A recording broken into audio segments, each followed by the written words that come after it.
నమస్కారం. మీరు చూస్తున్నది ఇది సోలార్ ప్యానెల్స్. ఈ సోలార్ ప్యానెల్స్ గురించి నేను ఎందుకు చెప్తున్నాను అంటే, రీసెంట్గా ప్రధానమంత్రి సూర్యఘర్ ముక్తి బిజ్లీ పథకం అని చెప్పేసి ఒక కొత్త పథకాన్ని ఇంట్రడ్యూస్ చేశారు. ఈ పథకంలో భాగంగా మనకు తెలంగాణ రాష్ట్రానికి కూడా ఒక 40,000 సోలార్ ప్యానెల్స్ని ఫ్రీగా కేంద్ర ప్రభుత్వం అందిస్తుంది. అయితే రాష్ట్ర ప్రభుత్వము కేంద్ర ప్రభుత్వంతో కొలాబరేషన్లో వాటిని ఎవరికి ఇవ్వాలి, ఆర్థిక పరిస్థితి ఎలా ఉన్నటువంటి వాళ్ళకి ఇవ్వాలి అనేటువంటిది డిసైడ్ చేసి ఇవ్వడం జరుగుతుంది. సో ఇది కొత్తగా వచ్చినటువంటి పథకం. అయితే ఈ పథకం కాకుండా ఇంకొక పథకం కూడా మనకు ఆల్రెడీ ఉంది, చాలా మందికి కూడా అది తెలుసు.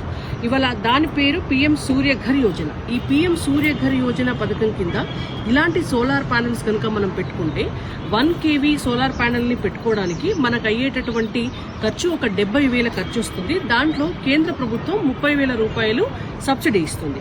ఒకవేళ 2 kV పెట్టుకున్నామని అనుకోండి, దానికి అయ్యే ఖర్చు 1,40,000. అందులో కేంద్ర ప్రభుత్వం ఇచ్చేటటువంటి సబ్సిడీ 60,000.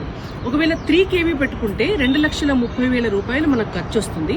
దానికి కేంద్ర ప్రభుత్వం ఇచ్చేటటువంటి సబ్సిడీ 78,000 సబ్సిడీ వస్తుంది.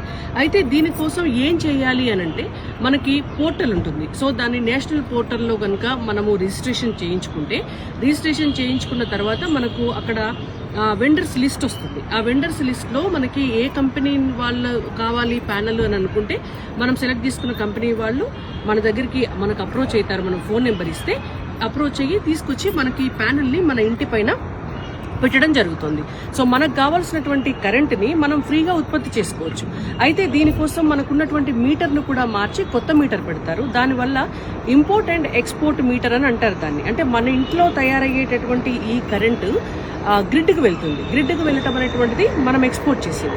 ఇంపోర్ట్ అంటే గ్రిడ్ నుంచి మనం వాడుకునేటువంటి కరెంటు. ఒకవేళ మనం కనుక మనం ఉత్పత్తి చేసేటటువంటి కరెంటు కంటే తక్కువ వాడుకున్నాం అనుకోండి, మన కరెంటు గ్రిడ్ దగ్గర ఉంటుంది కాబట్టి ఎన్ని యూనిట్లు ఉంటే అన్ని యూనిట్లకి కరెంటు ఛార్జీలు కట్టించి మన అకౌంట్లోకి మనకి డబ్బులు ఎక్కువ వస్తాయి. ఒకవేళ మనం కనుక ఎక్కువ వాడుకుంటే ఆ ఎక్కువ వాడుకున్నటువంటి మొత్తం ఏదైతే ఉంటుందో దానికి మనం కరెంట్ బిల్ పే చేయాల్సి ఉంటుంది. కాబట్టి ఎట్లా చూసినా సూర్యఘర్ యోజన పథకం కింద ఈ సోలార్ ప్యానెల్ ప్లాంట్ పెట్టుకోవడం అనేటువంటిది మనకి చాలా మంచిది. కేంద్ర ప్రభుత్వ సబ్సిడీ ఉంది, ఇది పెట్టుకోండి.